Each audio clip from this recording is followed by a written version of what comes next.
Dans les prochains épisodes de Un si grand soleil, Élise parvient à innocenter Fanny pour le meurtre. De son côté, Alix doit faire face à un nouveau scandale alors que des soupçons planent sur elle. Authenticité des toiles de Brenna. Attention, les paragraphes qui suivent contiennent des spoilers sur l'épisode d'Un si grand soleil diffusé demain soir sur France 2.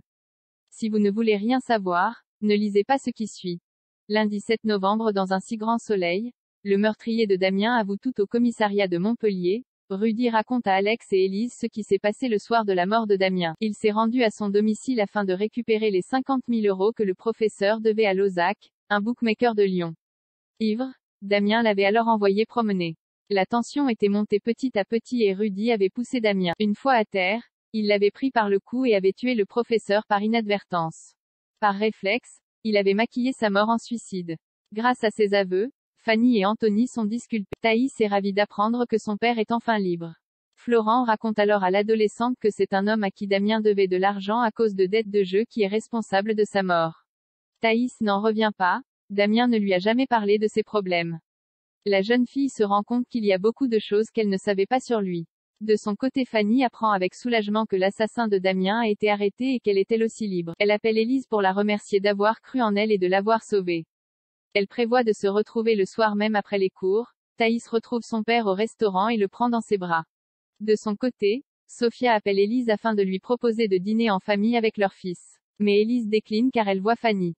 Sophia lui reproche alors de s'être moquée d'elle. Elle l'a bien quittée pour se mettre avec Fanny. Elle lui avoue alors les avoir suivis la semaine passée afin de confirmer ses soupçons. Élise est choquée d'apprendre ça et préfère mettre un terme à leur conversation.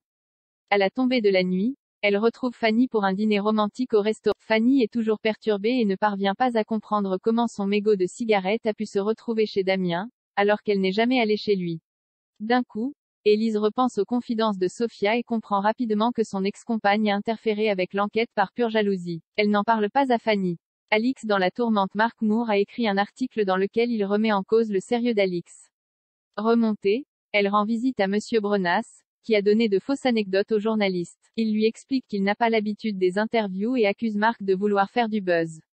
Il insiste, les toiles appartiennent bien à son père.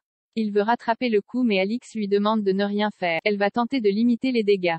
De son côté, Johanna informe Guilhem qu'un journaliste de Midi Libre remet en doute l'authenticité des toiles d'Alix. Il contacte alors Alix pour qu'elle lui confirme que l'œuvre est bien celle de Brenna.